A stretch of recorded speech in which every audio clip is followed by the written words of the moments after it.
प्रिय श्रोतागण, परमेश्वर का प्रेम कौन नहीं चाहता, लेकिन परमेश्वर अपना प्रेम सभी को अलग अलग रूपों में देते हैं। किसी को जीवन में ढेरों दुख मिलते हैं तो किसी का जीवन मिला जुला रहता है, लेकिन एक सामान्य व्यक्ति के साथ जब भी कुछ बुरा होता है तो वह एक बार यह अवश्य ही सोचता है कि पता नहीं क्या परमेश्वर उससे प्रेम करते हैं या नहीं।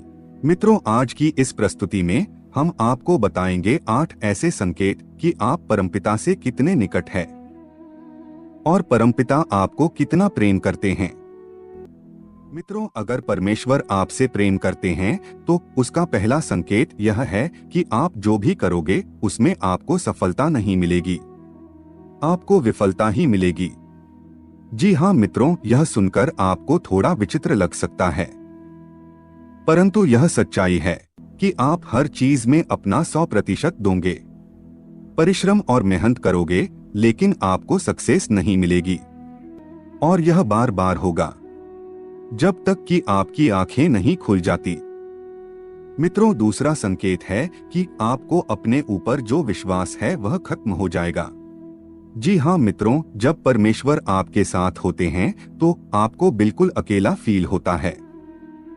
आप नहीं समझ पाओगे कि आपको आगे क्या करना चाहिए। आप खुद को एक ऐसी स्थिति में महसूस करोगे जहां आपकी कोई मदद नहीं कर सकता। आप किसी को अपनी परेशानी शेयर नहीं कर पाओगे। अगर किसी को अपनी परेशानी बता भी दोगे तो वह उनके लिए बहुत छोटी बात होगी, या फिर वह लोग आपकी बात पर ध्यान ही नहीं देंगे। मित्रों, ईश्वर का तीसरा संकेत है आपके जीवन में दुख अपने चरम सीमा पर होंगे। हाँ मित्रों, आपको लगेगा कि मेरे जीवन में इससे बुरा क्या हो सकता है। आप दुख की चरम सीमा को महसूस कर लेंगे। मित्रों, आपने महान लोगों का जीवन तो देखा ही होगा। सभी अपने जीवन में बड़े से बड़े दुखों में गिरे और उनके अंदर वैराग्य आया, और इस जीवन और सांसारिक सुखों के आगे ईश्वर को जानने की उनके मन में प्यास जगी, और अंत में उन्होंने परमेश्वर का साक्षात्कार भी प्राप्त कर लिया। मित्रों, इन दुखों से मनुष्य टूट तो जाता है, लेकिन इन दुखों से ईश्वर के प्रति प्रेम भी विकसित होता है। वह यह समझ जाता है कि संसार में सारे सुख तो नहीं हैं, कुछ तो ऐसा है जो इस संसार से परे है, और वह शायद ईश्वर ही है। दोस्तों, ईश्वर हमें सबसे पहले हारना सिखाते हैं, क्योंकि जब तक आप हार को नहीं समझोगे आप जीत को भी नहीं समझ सकते हो। मित्रों, चौथा जो संकेत है वह है जब आपकी सारी उम्मीदें टूट जाएगी, तब आपके भीतर एक खोज शुरू होगी, यानी आपके भीतर की, आपके अंदर की एक रिसर्च शुरू होगी। इससे आप खुद को ही परखोगे, अपनी कमियों और खामियों की जड़ तक जाने का प्रयास करोगे। अपने जीवन में जो कुछ भी खो दिया है या जिसमें भी विफल हुए हो उसका कारण ढूंढोगे। आप खुद से सवाल करोगे। मित्रों, यही वह वक्त होता है जब आप अपने अंदर से, आत्मा से जुड़ने लगते हो और आपके जीवन में एक नया बदलाव आता है।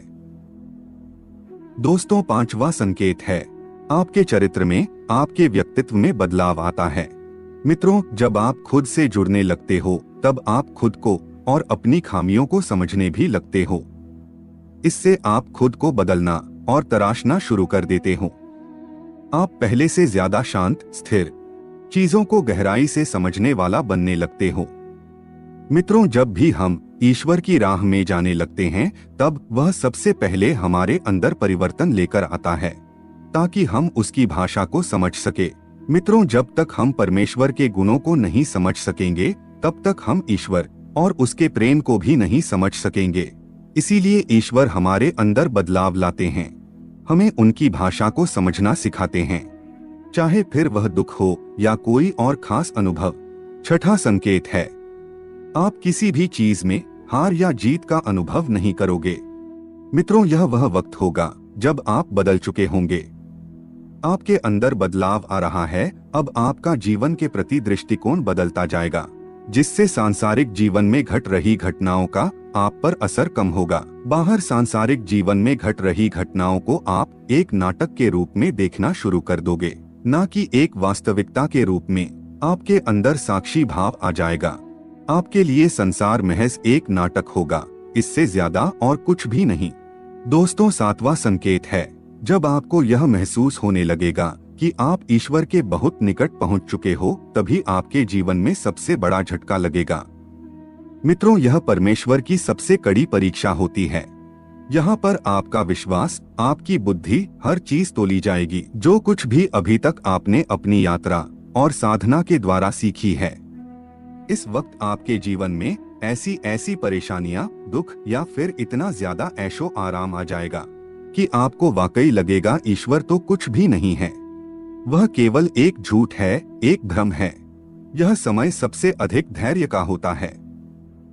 अगर इस समय आप अपने पद से विचलित नहीं हुए तो 8वें संकेत के रूप में या तो ईश्वर खुद आपके समक्ष प्रस्तुत हो जाते हैं, फिर चाहे वो किसी भी रूप में हो।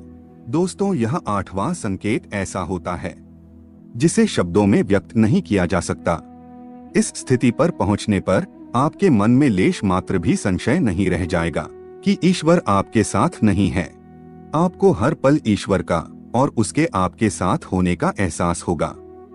आप इस अनुभूति को पाकर मदमस्त रहेंगे और आपको ऐसी शांति और आनंद की अनुभूति होगी जिसे शब्दों के द्वारा तो नहीं कहा जा सकता है। मित्रों, यह बातें आपको कैसी लगी हमें कमेंट करके बताना ना भूलें।